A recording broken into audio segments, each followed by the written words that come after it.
RMN Live Reports!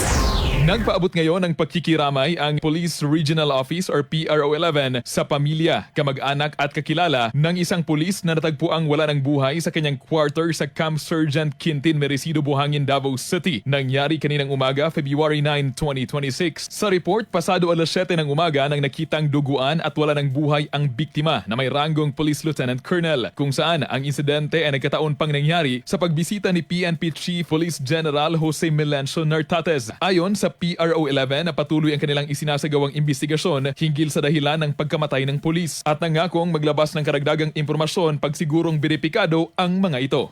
Okay, ensure na makuha yung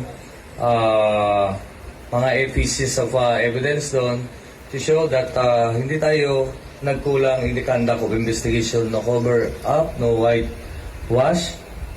Tingnan natin kung anong nangyari. Ang pahayag ni PNP Chief Police General Jose Melencio Nartates. Nanawagan naman ang PRO11 sa publiko na iwasan ang pagpapakalat ng mga maling impormasyon patungkol sa pagkamatay ng police officer bilang pagrespeto sa kaniyang pamilya. Kasama mo sa DXDC RMN Davao, Radyoman Kirby Manzon, Tatak RMN. RMN Network News!